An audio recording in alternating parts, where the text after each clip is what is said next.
Hello and welcome back to Newsroom Nigeria, where we don't just report news, we dissect it, question it, and connect the dots we might have missed.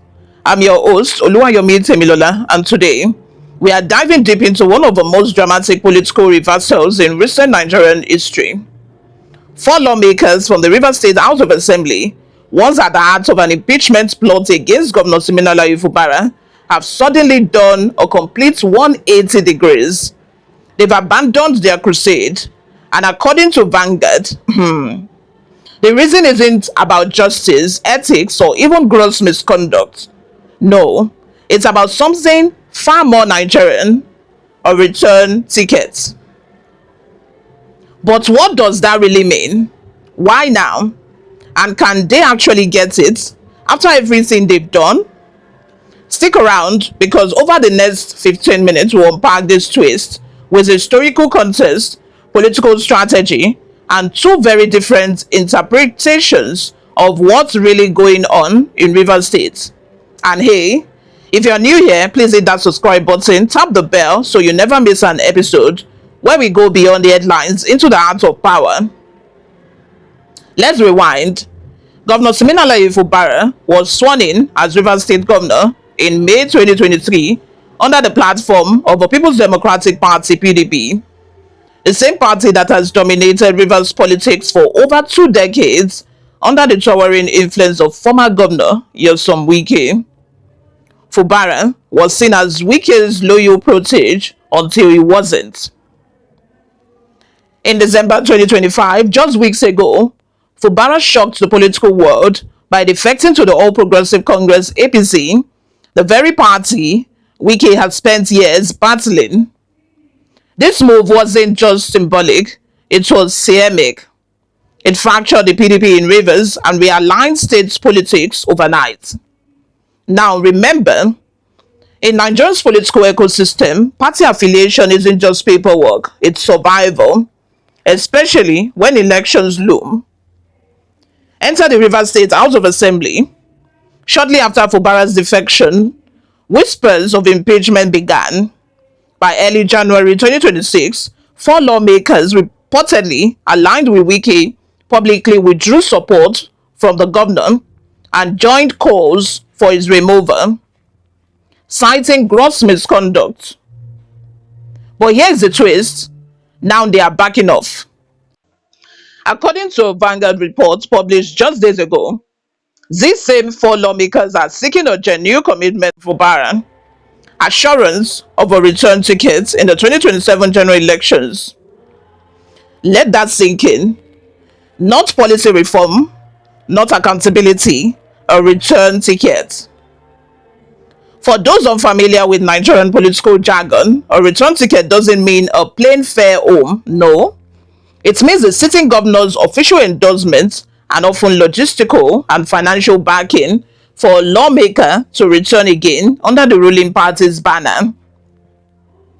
In states like Rivers, where the governor controls party mercenary, security votes, and local government funds, that endorsement is often the difference between winning and political oblivion.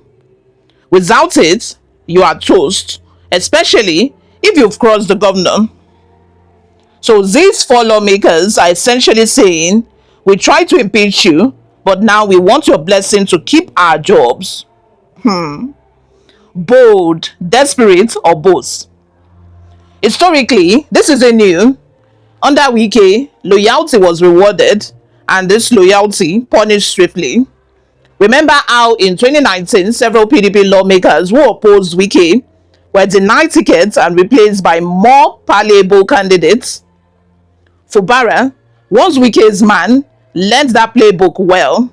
Now is the one holding the pen. So why the sudden reversal? Our source, anonymous of course, described as a key player, told Vanguard, there is nothing like gross misconduct. What they want is assurance they will return to the assembly.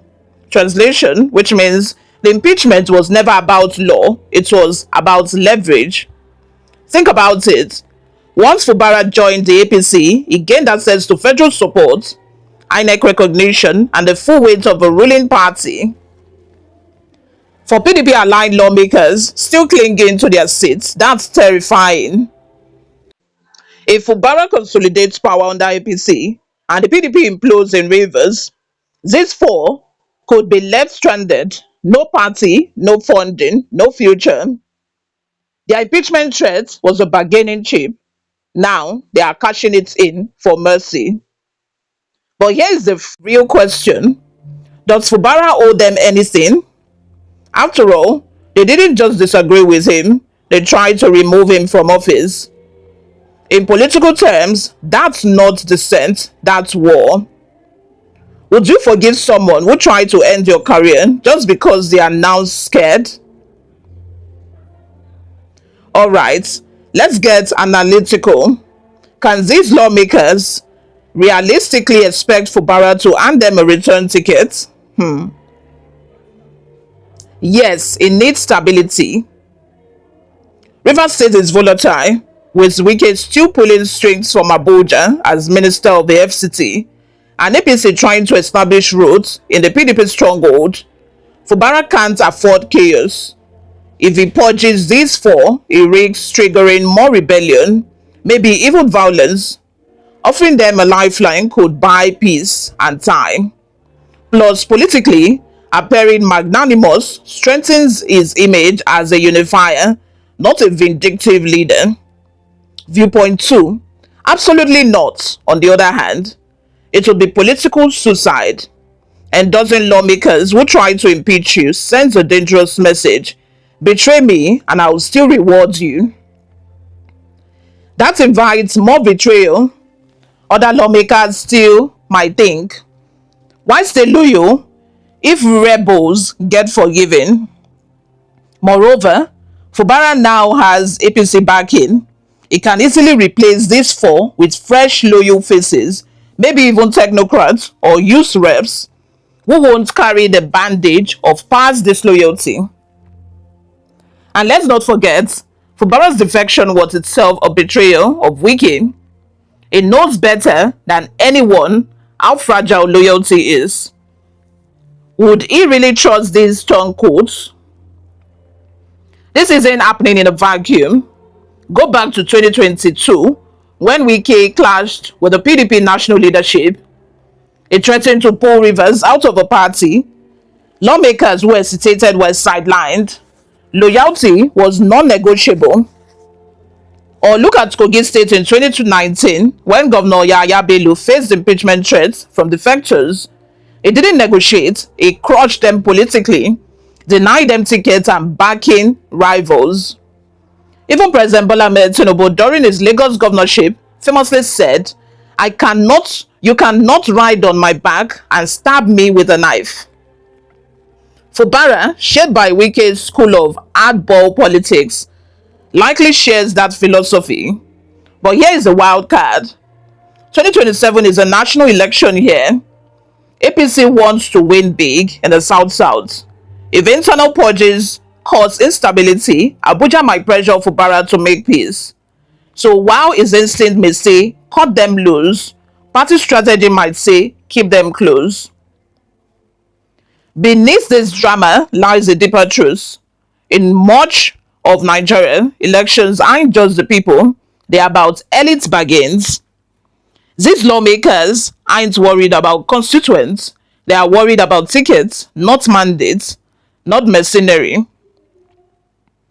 When impeachment, a constitutional tool meant to check executive abuse, becomes a haggling tactic for personal survival, democracy suffers. Citizens lose faith, turnout drops, and politics becomes a closed club where loyalty shifts like sand. Yet, is there hope?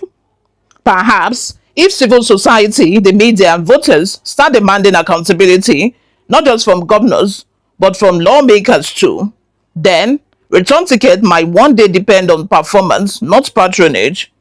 But we are not there yet. So, will these four lawmakers get their return tickets? My take. This is my opinion. Unlikely. Fubara has too much to lose by rewarding betrayal. More probable, offer vague promises to calm tensions now, then quietly replace them with loyalists before primaries. But politics is unpredictable. If Wike strikes a backroom deal with Tinubu, or if APC fears losing Rivers, all bets are off.